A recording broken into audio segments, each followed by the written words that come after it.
Hello people! This video is about you, the player character that is. You see, Pokemon is a series where the main character changes with nearly every game, creating a wide cast of player characters and player character designs. In this video, I'm gonna have a look at all of them. I'm looking at every iteration of the Pokemon protagonist, so if a character has different designs between versions of a game or the game's remake, I will address all of them. Additionally, if a main character returns in a game where they are not playable, I will still be talking about their design if it's different. Really, the only designs I won't bring up in this video are Signa suits and alternate skins from Pokemon Masters. We're sticking to the main series because otherwise we'd be here forever. I might talk about some characters more than others because some have more designs, but also because I might just have more to say about certain characters than others, since this is based largely on my own opinion. Also, it may be important to note that I am not a fashion designer, so you won't be hearing professional opinions here. The first player character in the history of Pokemon is the legendary Red. His first iteration came without a female counterpart, so we'll be looking at this version of him by himself.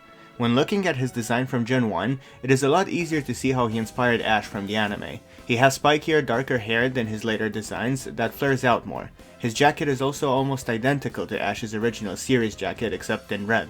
And I do like how everything is red and white. Not only does it suit a character with a name like this, but it creates a certain synergy in his fit because of the consistent matching color scheme. The combination of red and white also matches the colors on a Pokeball, which subtly communicates that this is indeed the Pokemon guy. The Kanto player character was first redesigned in Gen 3 for Fire Red and Leaf Green, and this time Red is accompanied by his female counterpart Leaf. Aside from the art style change, Red's design is now more streamlined. His outfit is a bit sleeker, featuring a clothes jacket this time, which gives him a more proper and sportier appearance. It makes just a bit more sense for someone who is constantly trekking long distances and running around. His jeans are also baggier now, which to me makes Red appear a bit more mature. The black from Red's hair and undershirt is now redistributed to his short sleeves and his shoes, making it a more prominent part of his color scheme. I do like the slightly more stylish new cap, but I kinda miss the pin. Still, Gen 3 deserves props for being the most popular and prominent look for him that the most people associate with the character. Leaf does a perfect job with being an alternate gender-bent version of Red. The designer succeeded at reverse engineering Red's core aesthetics and reinterpreting them for a girlier character. The choice to make her main color a shade of teal is brilliant because versions of this character were called both blue and green based on the country, so a color that's in between blue and green fits both names. I'm not sure if a short skirt is ideal for journeying and adventuring over different terrains, and this is something that we'll see with other female player characters going forward. In spite of this, making the skirt red cleverly complements Leaf's counterpart. Basically, the colors of their tops and leg wear is swapped between the two. Leaf's hat is a different shape than Red's, but features the same design except with inverted colors. If Red's hat is emblematic of a Pokeball, then Leaf's hat is akin to a Premier Ball. The two also have the same hair color and texture, except Leaf's is way longer. Another thing that ties the two together is that they both carry yellow bags with Versus Seekers attached to the strap. Red's is a backpack while Leaf's is a shoulder bag. The next design for Red was introduced in Gen 7 in Pokemon Sun and Moon. This time there is no Leaf counterpart and he is also not a player character here. This is a very intentional time skip design. Early player characters usually tend to look quite young, while in later games their age seems a bit more ambiguous, but this version of Red is definitively older. It's supposed to evoke the feelings of meeting a familiar and iconic legend after many years and seeing how they've changed. Instead of focusing too much on Red's cool and mysterious qualities, this design leans more into the informal vacation vibe. After all, this is what Red wears when on a trip to Alola. His cap has once again changed and his jeans now appear tighter and longer, giving the impression that Red grew into them, even if it's not actually the same pair. He only wears a t-shirt now, which makes sense for Alola's climate, but the best part about his graphic tee is that it features a stylized 96, in reference to the year Red's debut game came out. He sports a smaller, more casual bag with a yellow color that calls back to his big old Gen 3 bag. We once again reunite the male and female Kanto protagonists in Pokemon Let's Go Pikachu and Let's Go Eevee. Once again, they are not playable in this game, but rather post-game bosses. Before I get into these designs, I need to address something. This character is most commonly referred to as Leaf. This character is referred to as Green. These are functionally the same character. You can tell from their designs. Some people think that the green from Let's Go Pikachu and Let's Go Eevee is supposed to represent green from the manga and not Leaf from Fire Red and Leaf Green. This may be true to an extent, but in the game continuity, Leaf and Green are not really different characters. Both Green in the manga and Leaf from Fire Red and Leaf Green are based on the same illustration of a female character from Gen 1 that wasn't used in the games. Even Pokemon Masters only has one character for the Kanto female protagonist archetype and doesn't create a distinction between Green and Leaf. The reason she's called Leaf in that game is because Masters most often goes with the most popular name for a character in the community. She's probably only called Green in Let's Go because they wanted her name to match thematically with red and blue. I do not believe these are intended to be treated as different characters. They both represent the female protagonist from Kanto who is paired with Red. If Red was called Fire in Fire Red and Leaf Green and Red in Let's Go Pikachu and Eevee, he'd still be the same guy, just going by different names based on the timeline. If they made the Let's Go Johto game and Ethan returned but was called Gold, you wouldn't treat him as a separate character, right? The reason the names don't matter much, especially in this case, is because we're talking about player characters, meaning that they can have any name you want anyway. With that tangent out of the way, let's finally look at the designs. Red's Let's Go look is basically his Gen 1 design in a more modern art style. Most of what I said about that version of the character also applies here, so there isn't that much to discuss. But I will say I'm a big fan of the fact that they acknowledged this design for Red. They could have used a more recent version of Red in the Let's Go games, but they went out of their way to recreate his original look, down to his darker black hair. It goes to show that Game Freak and the Pokemon Company care about and are willing to reference their history, including the things that they decided to move away from or change in more recent years. Green doesn't have a Gen 1 design, so they took her Gen 3 iteration and sort of retrofitted the design to match a Gen 1 look somewhat. The main color and highlight of her shirt have now been swapped, meaning that she now wears mainly black, which matches Red's undershirt and calls back to her manga counterpart's original outfit. The teal remains prevalent through the shorts that she traded her skirt for, along with accents on her shoes. The yellow shoulder bag remained, but that can't be said about her leg warmers and hat. Both of these designs are cute, and I love how they pay homage to Pokemon's history. Let's Go Pikachu and Let's Go Eevee also gave us a second pair of Kanto player characters in Elaine and Chase. These two are probably the most forgotten and underrated protagonists by the fans, and frankly I think they deserve more love. Funnily enough, I met two people cosplaying as them at a convention once and they were awesome. Elaine and Chase's designs seem to be derivative of Leaf and Red respectively. They basically look like younger, more modernized versions of them. The outfits are segmented into more differently colored areas and patterns, and they seem to place more emphasis on the color white, which helps sell the modern aesthetic. Overall, good successors for Leaf and Red. Gen 2 brings us the pair of Ethan and Chris as playable characters. Now Ethan was the only playable option in Gold and Silver, while Chris was only added in Crystal, but I'll still be looking at the two as a pair because they're meant to go together, and it's not like Ethan had a different design in Gold and Silver that's worth looking at separately. Ethan was the second ever main character in Pokemon, so in some ways he's just a different take on Red. The two have obvious parallels. Ethan wears his cap the opposite way to Red, they have the same main color and their original sprites look nearly the same. Ethan is a trendier, more rebellious Red with his backwards cap and shorts. He was even supposed to have a skateboard initially, and his manga counterpart still does. He's a rad kid. Chris is my favorite player character in Pokemon, or at least one of them. She went on to be forgotten by history until Pokemon Masters, and her character in the manga is really interesting and likable in my opinion. I also like that while all other player characters have pretty natural hair colors by default, Chris's hair ranges between various shades of teal. Feels like such a random choice, but I love it. Her design is embedded with early 2000s swag.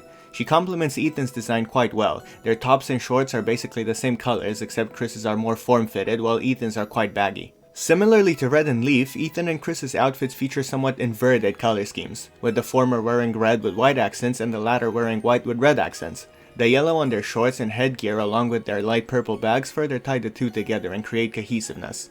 Furthermore, I find it quite creative how Chris wears her Poké gear hanging from her neck rather than having it on her wrist like Ethan.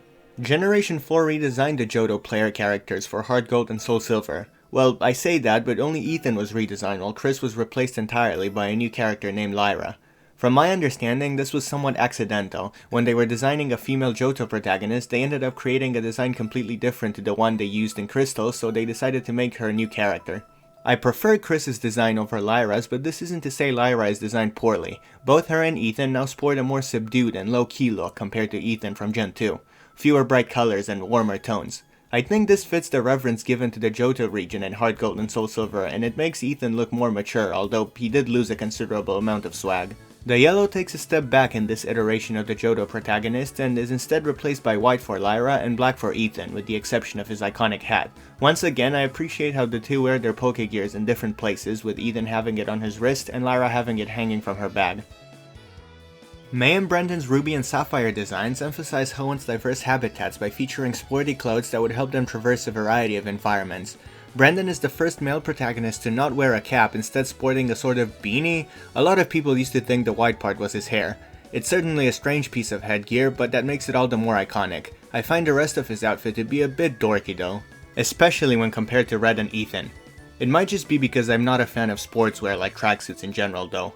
Mei pulls off the look a little better in my opinion. Her flared out collar, although a little unusual, works with the lack of stripes or patterns on her top to move her away from the overly sporty look that Brendan has. I also prefer her white fingered gloves over Brendan's blue fingerless pair.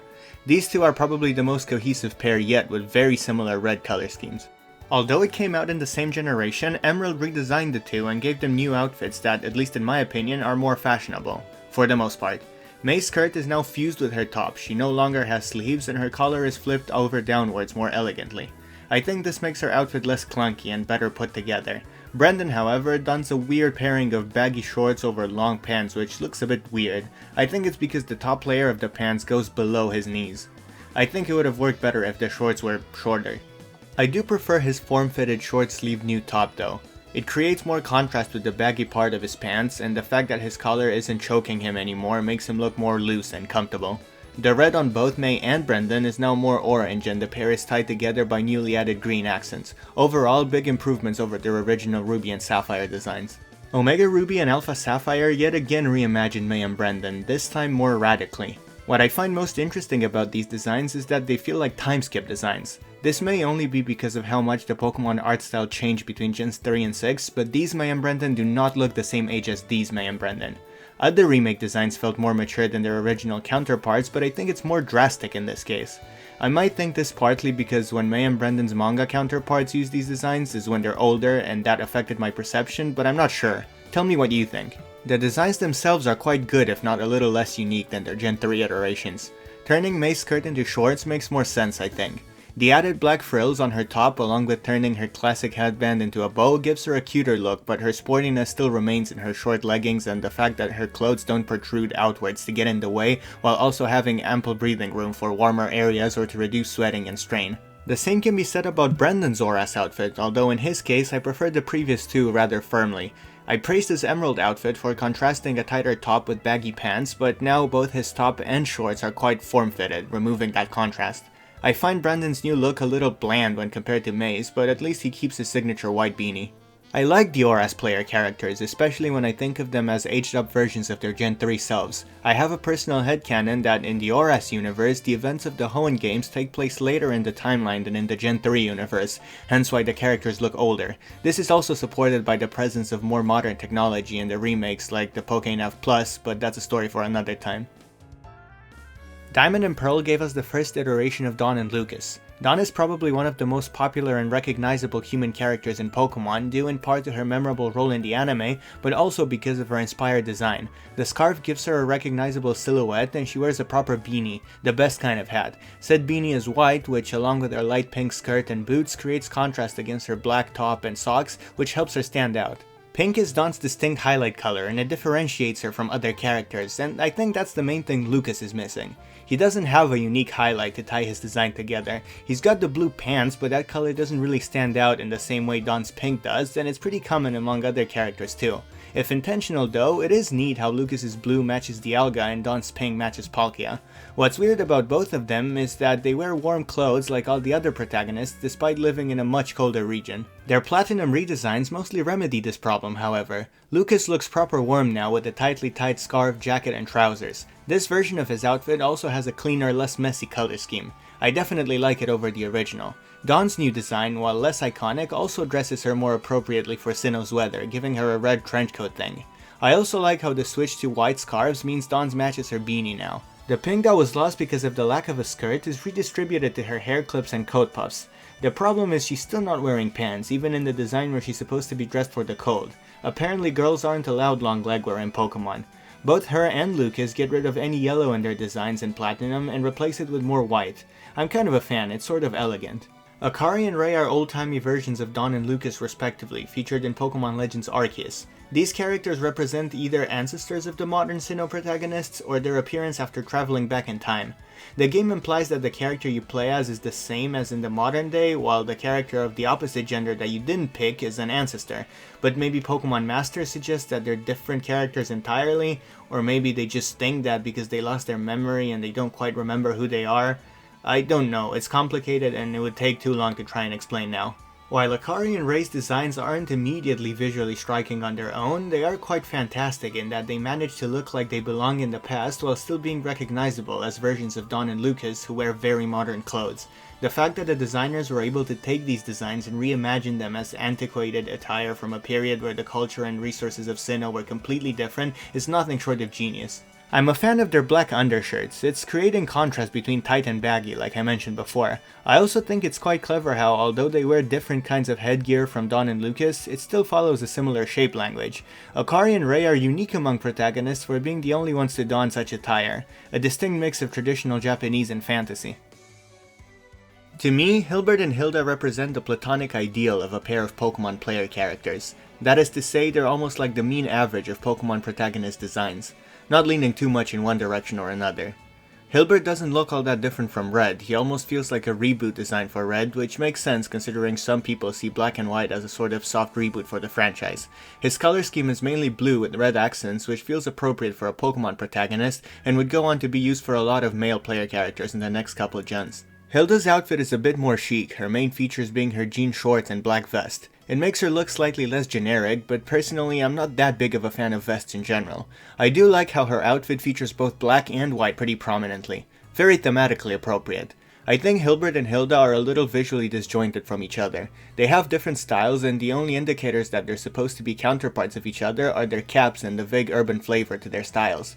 It's not always necessary to have the protagonists dress similarly, but I guess I became used to it up to this point. Interestingly enough, Hilbert and Hilda were made to appear a bit older than previous protagonists because of Unova as a setting, but personally I don't think that's obvious in their designs, which is ironic because the very next generation does feature protagonists that look visibly older. Black 2 and White 2 introduce a second pair of Unova protagonists in Rosa and Nate. They are not redesigns of Hilda and Hilbert, but rather new characters entirely. It goes without saying that Rosa is a very popular character. She blew up around late 2019 when Pokemon Masters came out, and yeah, I have to agree that her design is very inspired. One thing that stands out to me is that her color scheme resembles a pastel version of the cyan, magenta, and yellow trifecta. These colors are inherently synergistic and complement each other really well. Her hairstyle is unique and endearing, and the tight buns contrast her free-flowing tails. Contrast can be seen all over her design, actually. She's wearing black leggings and a mainly white top, and the tight leggings also create contrast with her loose and fluffy shorts. Nate, while not as popular, is also a pretty good design. One thing I can say for sure is that he certainly pulls off the shorts over pants look way better than Emerald Brendan,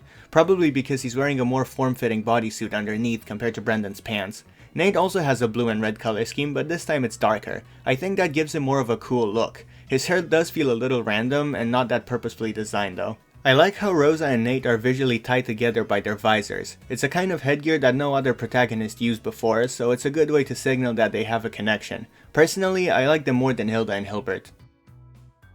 X and Y Serena and Calem immediately strike me as older looking than most other player characters in Pokemon. If the other protagonists range from prepubescent children to early teens, then these two look like they could be anywhere between teenagers to young adults. Again, this might be an art style thing, but their longer proportions and stylish looks give them that feel. From this point onward, the ambiguity of the main character's ages increases even more, and that might just have something to do with the introduction of character customization. The games now want us to fully project our identity onto the characters we play as, so maybe another way to achieve that is by making them look like they're not necessarily children. I know I'd like to imagine the protagonist I play as is the same age as me and not a child. It helps me with immersion. Onto the designs themselves, I have to say these are some of the best ones. Serena is appropriately stylish for a region like Kalos. She pairs a tighter top with a free-flowing skirt, which once again creates contrast and makes her design flow well. I mentioned before that skirts arguably don't make much sense for a Pokemon protagonist because it's not really the most suitable attire for a long outdoor adventure, but in this case I think it fits because of the classier setting of Kalos. The hat and stockings help keep her color scheme consistent. From top to bottom, Serena basically alternates between red and black. Makes me think of a Veilstone. Calem has a cool and confident look, and what do you know, he's also dressed in blue with red accents. His boots are rather unique among player characters, and the fact that his jacket is zipped up all the way to his chin gives him a slightly mysterious appearance. The form-fitting pants tucked into his boots make Calem look somewhat nimble and battle-ready. They have a slight resemblance to military attire. While his color scheme isn't quite as neat as Serena's, his jacket does resemble Xernea's just a little bit. Both of them have shades on their hats, which bolsters their stylishness even further and gives off the idea that they care about how they present themselves, perhaps more so than other characters. Paxton and Harmony are more so Lumiose Protagonists than Kalos Protagonists, but this is still the most appropriate time to mention them because of the region that their game takes place in. The game isn't out yet, so there may be something thematic in their designs that I won't notice, but I still have a lot to say. I love these designs. Kalos just does not miss with its player characters. Once again, they look visibly older than the average protagonists, and their designs are very stylish. They're not super classy, but they have a distinct casual urban feel. Paxton and Harmony look effortlessly cool. Their fedoras have similar shapes and vibes to Calem and Serena's hats, so that helps tie them together a little bit. I appreciate the fact that despite being part of a uniform, the green jackets aren't too intrusive and they actually look quite nice. There's no other pair of playable characters whose shared main color is lime green. As many people pointed out, Harmony is free from the short legwear curse that affected so many female protagonists in Pokemon, and she looks all the cooler for it. I love loose jeans in general, and in Harmony's case, they make her look not only fashionable but also unique since no other main character wears pants exactly like hers. Another nice touch is that Paxton and Harmony's belts have colors that reference X and Y. The buckle on Harmony's belt is even shaped like an X and Y. These two are the most modern feeling protagonists. They look like real people I would see on the street. Hell, I'd even wear some of their clothes myself.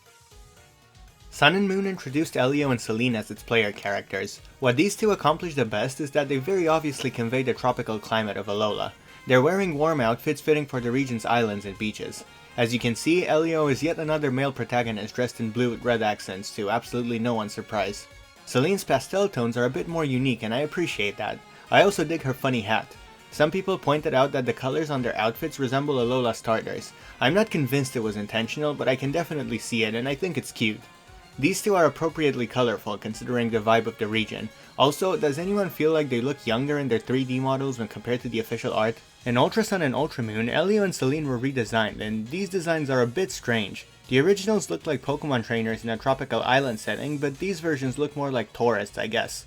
Don't get me wrong, I really don't dislike them, their inclusion just feels a bit out of left field. I think they do a lot of cool and unique stuff however. Elio has nice overlaying pants, similarly to Nate. He also has a bucket hat which I like. They always remind me of Takeru or TK from Digimon Adventure 02. He is also the only male protagonist with a tank top, so that's something. Selene wears a nice straw hat, which once again is not something you typically see in player characters in Pokemon. Her color scheme is very inviting and friendly, especially for someone who loves warm tones like myself. Overall, these two are cute. I wouldn't want them to be the default Alola protagonists over the original designs, but I'm glad they exist. Not in spite of being unusual, but because of it. The protagonists of Pokemon Sword and Shield are Christian and Gloria, I mean Victor and Gloria. This pair is another banger. Not unlike with Calem and Serena, Victor and Gloria have fashionable and more grown-up looks. And not unlike Elio and Selene, they visually communicate the setting of their games perfectly. The two look British. Gloria's outfit is a mix of cute and practical. Her dress is quite nice, but it's topped off with a fleece coat to protect her from the cold. She also wears shorts under her dress, which somewhat alleviates the previously discussed skirt issue. Like I said, cute and practical. Her awesome boots match her bag and her socks match her hat, which overall makes her color scheme very cohesive and satisfying to look at. They're just comforting colors, almost Christmassy. I'm a big fan of Victor's beanie. As you might have pieced together by now, I love beanies. In fact, I almost always wear one myself. In Victor's case, the texture of his beanie matches Gloria's coat, which is a neat way to connect the two. His huge monolith of a backpack is very distinct and unique, and it actually looks like it could fit all the items one ends up collecting in a Pokemon game. Other than that, his tight jeans and loafers give him an oddly early 2010s vibe, at least to me. I also like how there's a lock of messy hair protruding from under his beanie. It's charming. I won't go into too much detail about DLC outfits in this video because they're more like themed costumes than actual redesigns, but I will mention them. Victor and Gloria have their dojo outfits for the Isle of Armor DLC and their expedition outfits for the Crown Tundra DLC. I'm more of a fan of the latter, but the dojo uniforms are cute too. I don't think Victor's man bun suits him though. Juliana and Florian each have two different uniforms based on whether you're playing Scarlet or Violet, but they're just color swaps, not different designs, so I won't be talking about them separately. I will say, I think I slightly prefer the Scarlet versions because the pants have a striped pattern which adds texture to an otherwise bland pair of designs. Yeah, I'm not a big fan of these. They have grown on me since the initial reveal, but I still find them pretty lackluster. With every protagonist in the 3D era, I felt like even if I didn't customize them, I'd still be playing as and looking at an interesting character. But with Juliana and Florian, it feels like I'm obligated to change them up. Their designs look default. They look almost thrown together, like the game expects you to only keep them like that for a short while. It's like they're placeholders. They feel like NPCs you'd fight on an early route, not the main characters. I also don't like how they look almost uncannily young and childlike. The Academy supposedly accepts people of all ages and most of the other characters look older, so why make the protagonist look so young? An expansive and untamed region like Paldea seems like a more appropriate setting for an older character anyway. Aside from their outfits, their features are pretty bland too. The only distinct element in their designs is Juliana's admittedly iconic braid. I guess I at least can't complain about their designs reflecting the school setting because they do accomplish that successfully, but just like with the real school, their vibe is somewhat soulless and uninspired. At the end of the day, I still don't hate them or anything. I mean, they have their niche and at least they look different from all the other protagonists. I just wish they were a bit more interesting, but hey, they have their fans, so if you're a big Juliana and or Florian stan, more power to you. They also have their festival outfits in the teal mask and their blueberry uniforms in the indigo disc. I actually prefer both of these over their standard designs, but the Kisakami Jinbei looks are by far my favorite. I think they're really awesome and cute, especially their new hairdos. And that's all the playable characters in mainline Pokemon covered. Reminder that this is all subjective anyway, so don't get too upset if I said something you disagree with. I hope y'all enjoyed the discussion and thank you for your time.